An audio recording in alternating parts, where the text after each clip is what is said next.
Hello friends, मैं नरेंद्र दोचाणिया आप सभी का हार्दिक स्वागत करता हूं हमारे YouTube channel Bansur education hub में। ठीक है, आज हम जिस टॉपिक के बारे में चर्चा करने जा रहे हैं उसका नाम है इंसोलेशन अर्थात सूर्यताप। ठीक है, आज हम सूर्यताप के बारे में चर्चा करते हैं। ठीक है, सूर्यताप की हम बात करें तो सूर्यताप सूर्य से निकलने वाली क्या होती है, ऊर्जा होती है। ठीक है, अगर हम बात करें हमारे सौरमंडल की,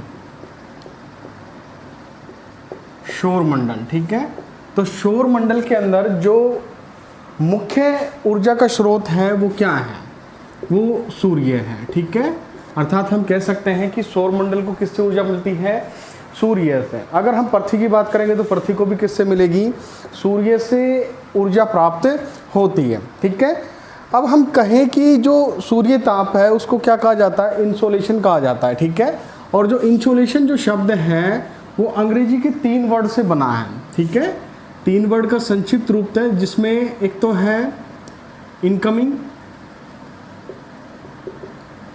दूसरा है सोलर और तीसरा है रेडिएशन।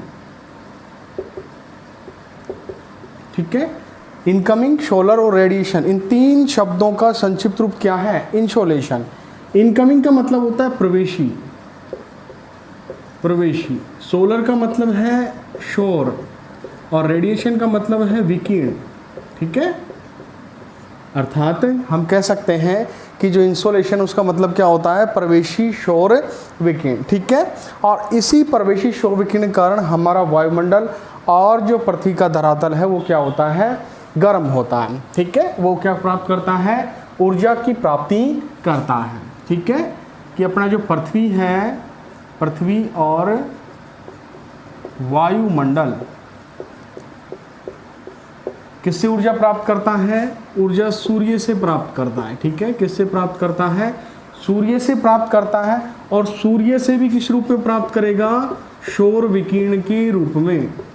ठीक है, सौर विकिरण के रूप में क्या प्राप्त करेगा, ऊर्जा प्राप्त करेगा। ठीक है, आगे हम बात करें कि जो सूर्य ताप होता है, जो सूर्य ताप है, सूर्य ताप को जो मापने का यंत्र है, जो मापने का यंत्र है उसका नाम क्या है, उसका नाम है पाइरोनोमीटर।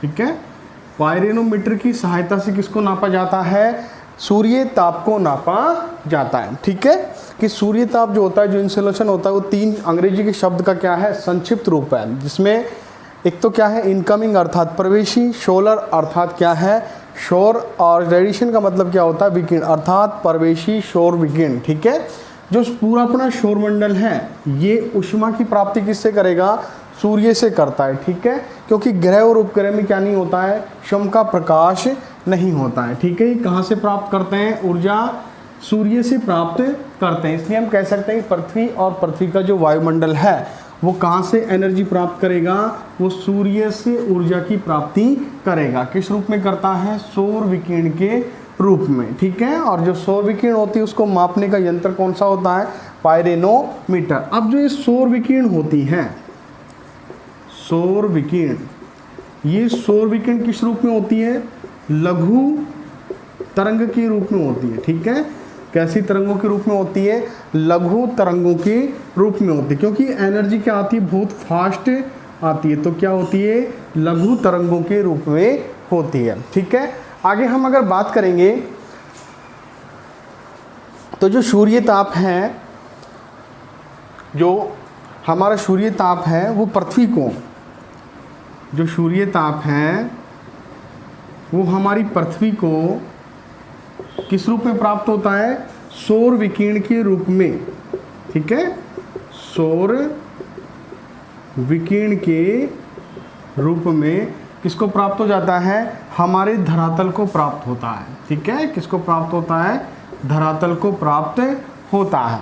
ये जो सौर विकिरण है, जो सौर विकिरण है, इस सौर विकिरण का जो उपयोग है, सौर विकिरण का पेड़ पौधे किसमें उपयोग करेंगे, प्रकाश संश्लेषण की क्रिया में,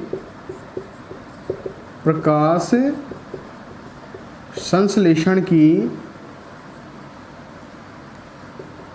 प्रकाश संश्लेषण की प्रक्रिया में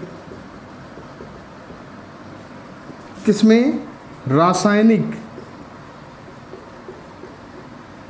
अभिक्रिया, रासायनिक अभिक्रिया में करते हैं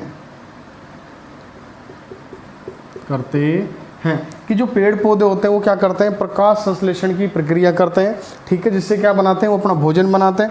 और उसमें क्या करेंगे, रासायनिक अभिक्रिया के रूप में किसका यूज होगा, सौर विकिरण का यूज होता है, अर्थात सूर्य ताप का क्या होगा, यूज करेंगे, उसका उपयोग करते हैं। अगर हम बात करें पृथ्वी के धरातल की, ठीक है, जो पृथ्वी का धरातल है, जो पृथ्वी का धरातल है वो क्या करेगा, वो सौर विकिरण को, वो क्या करता है, सौर विकिरण को अवशोषित करने के बाद, सौर विकिरण को क्या कर लेता है, अवशोषित कर लेगा, और अवशोषित करने के बाद में उसको किस में बदल देता है, कन्वर्ट किस में कर देगा, ऊष्मा ऊर्जा में कन्वर्ट कर देता है, ठीक है। जो पृथ्वी का धरातल है वो क्या करेगा, सौर विकिरण को अवशोषित करेगा, उसको ग्रहण करेगा, और ग्रहण करने के बाद में, ठीक है, उसको किस में बदलता रहता है, ऊष्मा ऊर्जा में कन्वर्ट करता रहता है, ठीक है। कि हम बात करें शुरू से दोबारा से देखिए हम कि जो सूर्य ताप है उसको क्या बोला जाता है, इंसोलेशन अपन कहते हैं। जो इंसोलेशन जो शब्द है ये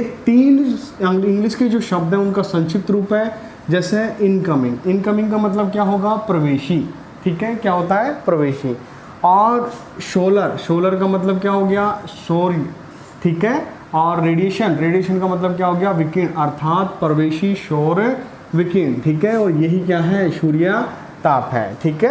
अब हम बात करें कि जो सौर मंडल है, उस सौर मंडल में जो ऊर्जा का जो प्रधान स्रोत है वो क्या है, सूर्य है। यही क्या प्रदान करता है, प्रकाश देता है, और यही क्या करेगा, ऊर्जा प्रदान करता है। तो हम कह सकते हैं कि पृथ्वी का और वायुमंडल का जो प्रधान स्रोत है, मुख्य स्रोत है ऊर्जा का, वो क्या है, वो सूर्य है, क्योंकि सूर्य से ही सौर विकिरण को ग्रहण करने के बाद पृथ्वी का धरातल और वायुमंडल क्या होगा, गर्म होता है, ठीक है।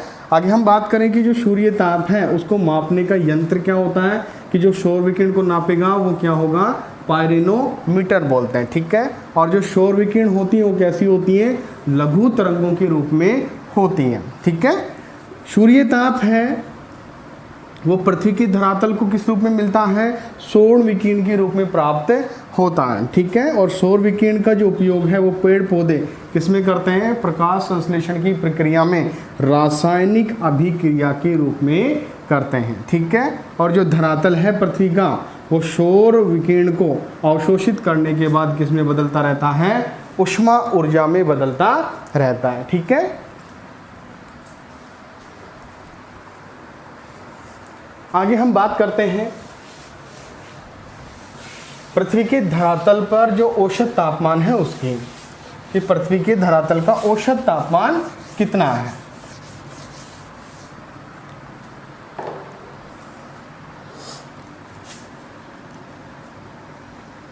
पृथ्वी के धरातल का औसत तापमान, औसत तापमान, ठीक है, पृथ्वी के धरातल का औसत तापमान। अगर हम औसत तापमान की बात करें तो पृथ्वी के धरातल का औसत तापमान है 15 डिग्री सेंटीग्रेड, ठीक है, कितना है, 15 डिग्री सेल्सियस या सेंटीग्रेड। फ़ारेनहाइट में बात करें तो फ़ारेनहाइट में हो जाता है 50 डिग्री फ़ारेनहाइट, कितना है, 50 डिग्री फ़ारेनहाइट। अगर केल्विन में बात करें तो केल्विन में है 283 केल्विन, ठीक है, 283 केल्विन, ठीक है। ये क्या है, पृथ्वी के धरातल का औसत तापमान। अब हम बात करें कि पृथ्वी के वायुमंडल का, पृथ्वी के वायुमंडल का औसत तापमान, पृथ्वी के वायुमंडल का अगर औसत तापमान की बात करें तो पृथ्वी के वायुमंडल का औसत तापमान है -23 डिग्री सेल्सियस या सेंटीग्रेड, ठीक है। आगे हम बात करें तो -9.4 फ़ारेनहाइट, ठीक है। और हम केल्विन में बात करें तो केल्विन में है 250 केल्विन, ठीक है, कितना है 250 केल्विन, किसका है, वायुमंडल का औसत तापमान है। कि पृथ्वी के धरातल का औसत तापमान तो क्या है, पृथ्वी की सरफेस का कितना है 15 डिग्री सेंटीग्रेड, 50 डिग्री फ़ारेनहाइट और 283 केल्विन, ठीक है। और अगर वायुमंडल के टेम्परेचर की बात करें तो कितना है -23 डिग्री सेंटीग्रेड, -9.4 फ़ारेनहाइट और 250 केल्विन। ये क्या है, पृथ्वी के वायुमंडल का औसत तापमान, ठीक है। अब हम अगर थोड़ी देर के लिए बात करें कि जो सौर विकिरण है, सौर विकिरण, उस सौर विकिरण में पैराबैंगनी किरणों का परसेंट क्या होता है, पैराबैंगनी किरणों का प्रतिशत, पैराबैंगनी किरणों का प्रतिशत होता है मात्र 6%। कितना होता है, 6% होता है।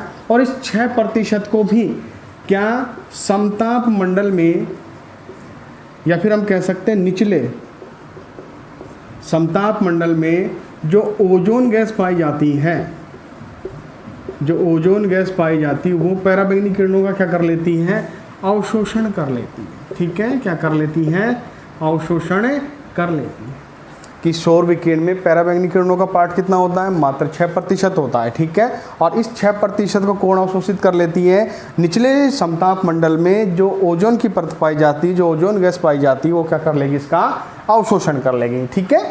आगे हम अगर बात करें कि जो सौर विकिरण होती है, इस सौर विकिरण में अवरक्त तरंगों का पार्ट कितना होता है, अवरक्त किरणों का या अवरक्त किरणों का प्रतिशत, अवरक्त तरंगों का जो प्रतिशत होता है वो होता है 43%। कितना होता है, 43% होता है। और जो 43% जो पार्ट होता है, इसका अवशोषण, इसका जो अवशोषण है, इसका अवशोषण निचले वायुमंडल में स्थित जलवाष्प के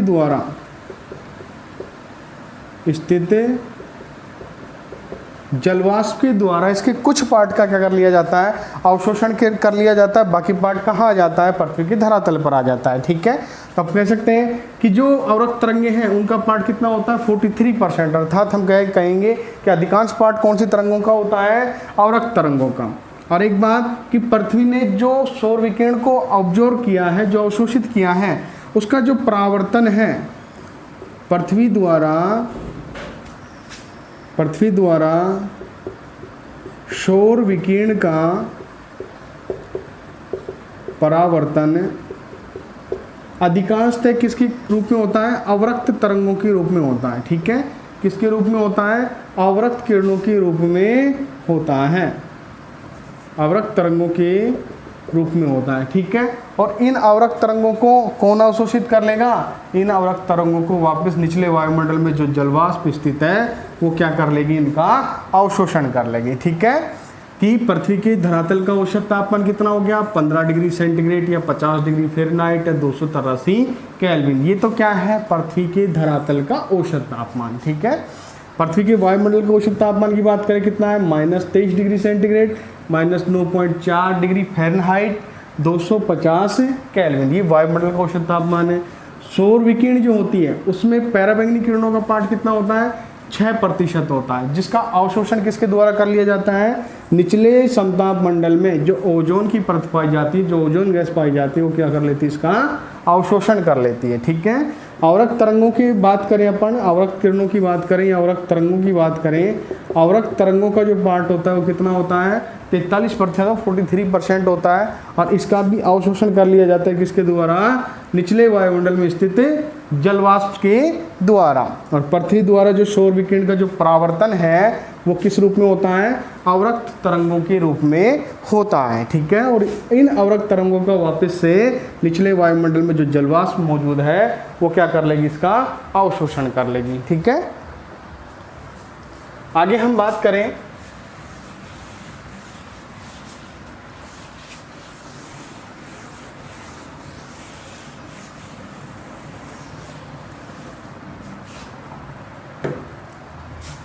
आगे हम बात करें कि पृथ्वी की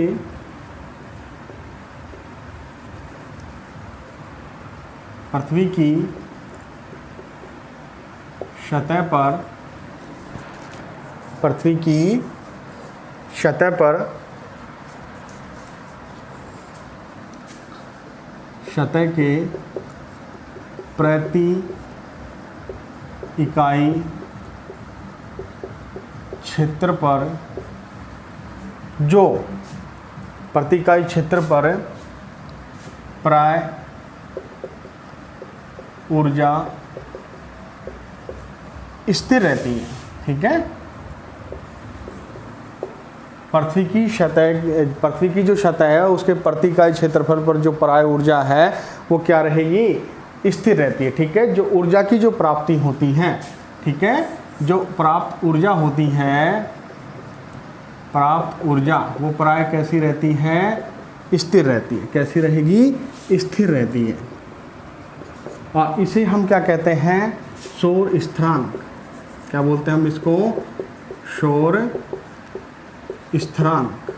ठीक है, कि पृथ्वी की जो सतह है उसके प्रति इकाई क्षेत्रफल पर जो प्रति इकाई जो क्षेत्र होता है उस पर जो प्राप्त ऊर्जा की जो मात्रा है वो प्राय क्या रहेगी, स्थिर रहती है। इसे हम क्या कहेंगे, सौर स्थिरांक कहते हैं। और इसकी जो वैल्यू होती है, इसकी वैल्यू होती है 2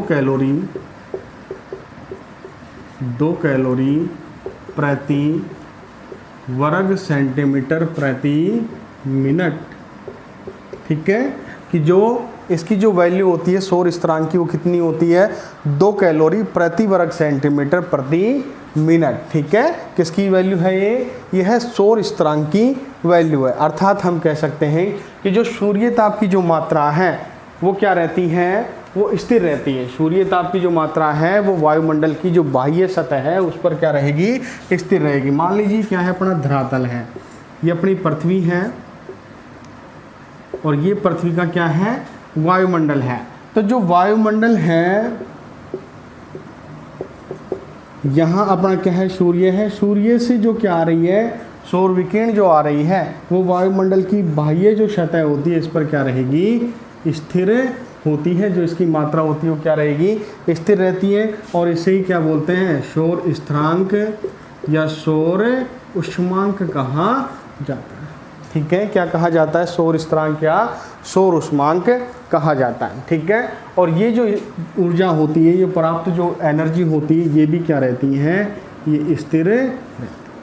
ठीक है, कि पृथ्वी की सतह के प्रति इकाई क्षेत्रफल पर जो ऊर्जा की प्राप्ति होती है वो प्राय क्या रहती है, स्थिर रहती है, जिसे हम क्या कहते हैं, सौर स्थिरांक कहते हैं। और इसकी वैल्यू क्या रहेगी, इसकी वैल्यू होती है 2 कैलोरी प्रति वर्ग सेंटीमीटर प्रति मिनट। ठीक है, जो सूर्य से जो विकिरण प्राप्त होती है वो वायुमंडल की बाह्य सतह पर क्या रहेगी, स्थिर रहती है। और इसे ही हम क्या कहेंगे, सौर स्थिरांक या सौर उष्मांक कहते हैं। ठीक है, आज के लिए हम इतना ही पढ़ रहे हैं।